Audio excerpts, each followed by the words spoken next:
Does budget cut means less readiness? Is less money equal less efficiency? Let's talk about that.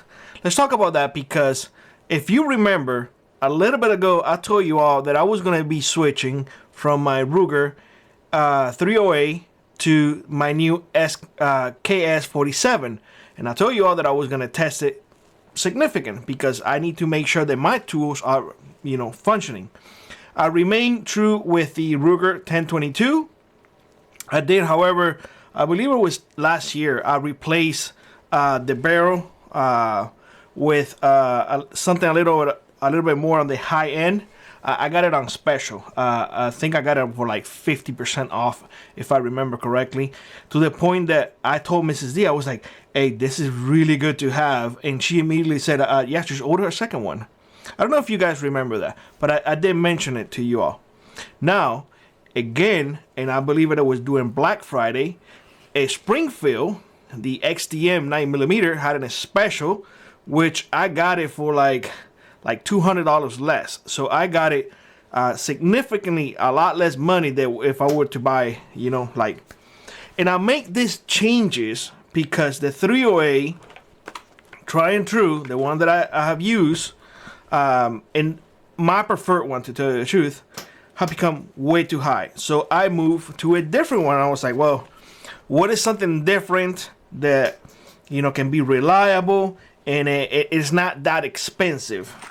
I moved to this one, the 762 by 39. Now, obviously, when you reduce a caliber, you have to take that in consideration. But I'll be honest with y'all, and let's talk about this one right here. First of all, the price is significant between the Ruger and the Palmetto KS47. One is over $1,000. That's the Ruger, over $1,000. And I'm gonna look it up right now because I have it. Yeah, definitely way over $1,000. The other one is about $650. That right there is like, whoa, Billy, what the heck is going on? So the Ruger is almost double of this one. That is without scope. None of them bring scopes. So this one has a cheap scope in comparison with the ones that I have in other rifles. Okay, in comparison. So it's a $200 scope. Pretty much all the other rifles have almost $400 scopes and above. That's the ones that I have used. But I was like, I need to stay within the budget. Bam. All I did to this one was I changed the charging handle because it comes with a really small one. And once you put the scope in, it's really hard to maneuver. So I like the ambidextrous charging handle. And I had an offset iron size because I bought it on special a few years ago. And what I did is I throw it in there and it works. That's it. That's it. Now, to the point. The KS47 has been incredibly reliable. Incredibly reliable. I have yet to have a misfire with that particular platform, with that particular rifle. I have been really impressed.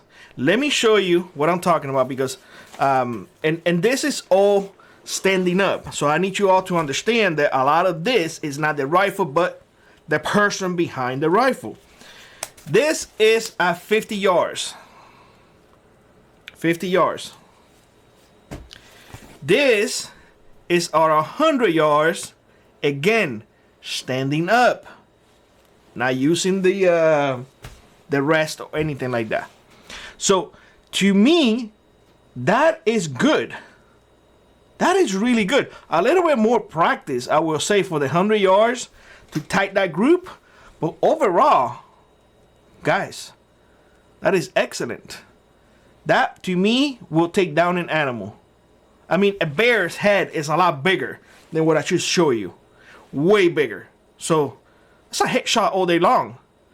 I have yet to take down an animal that it has passed 150 yards. A lot of folks believe that in Alaska you get to take those shots, 800, 900, 1,000 yards. Those shots are really difficult, and there are, occasions that you may be able to, but the majority of places that I hunt, and these are hunting rifles, the majority of places that I hunt, it has a lot of vegetation around, a lot of trees, a lot of rocks, a lot of things that I have to consider. So all the shots will be between 50 and 150, and for that I am golden. I'm telling you that right now. So I downgraded per se, but I am happy to tell you the truth, because now I pay, I know it's a little expensive because I'm in Alaska, $15.99 in consideration to over $30. So now I'm getting double the amount of ammo. Now, when it comes to the 1022 has performed flawlessly, to tell you the truth. I only run subsonic on this one. Again, all I did was change the barrel. It's the same scope. That's a Nikon Buckmaster, I believe. 30 yards is what I have a 0 at. And when I mean 0 at 30 yards, is I am flipping dimes at 30 yards. You might not think that 30 yards is a lot, but for birds, for rabbits, that's what that rifle is for. That's it. It's perfect. Perfect. I mean, it's all I need.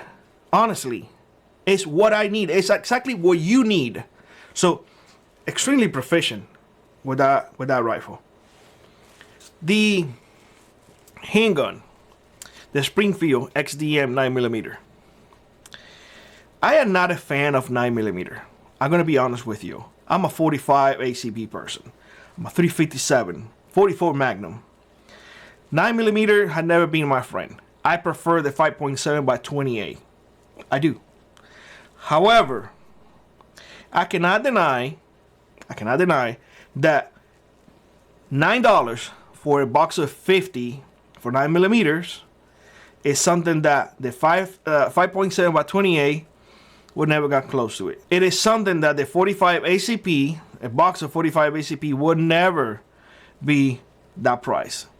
Therefore, I switch. And I bought extra magazines because that one, since it was, it was a heavily discount. It only came with one magazine. It came with a red dot, which I don't have on. It came with fiber optic. It's a competition one, and it has a lifetime warranty. It has a lifetime warranty with Springfield. So I've been taking it to the range a lot.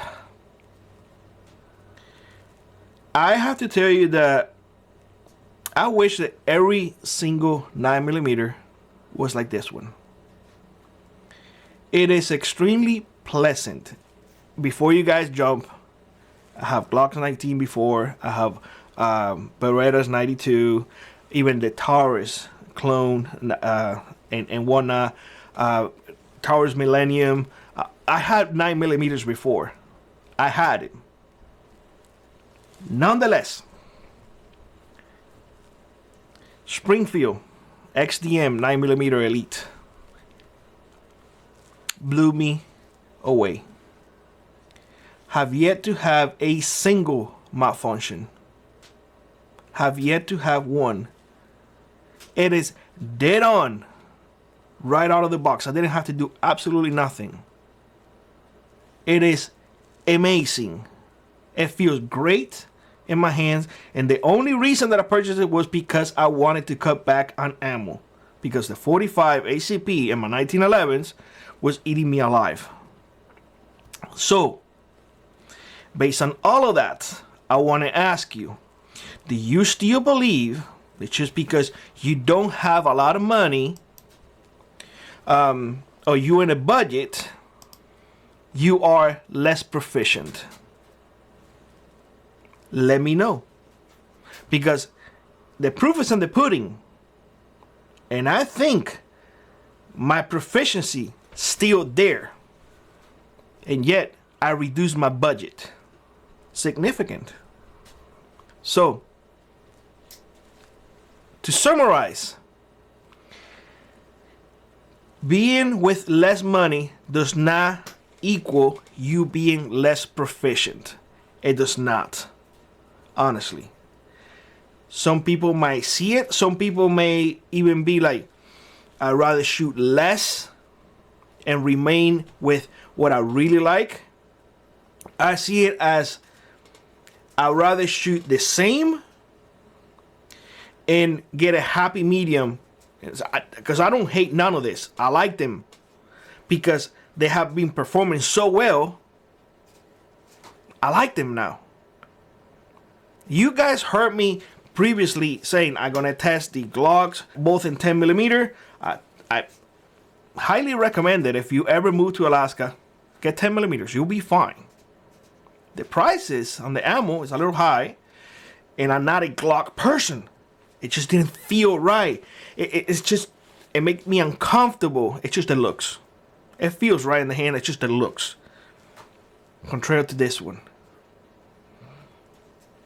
You see what I'm saying? So, same platform that I was using before, in the AR platform. The 22 remains the same, 1022. New handgun. And yet, I think that I made the right decision. I cut down on my budget, and I am not less ready. I am, in fact, as ready or more ready than before, because I can maintain the amount of training for less money.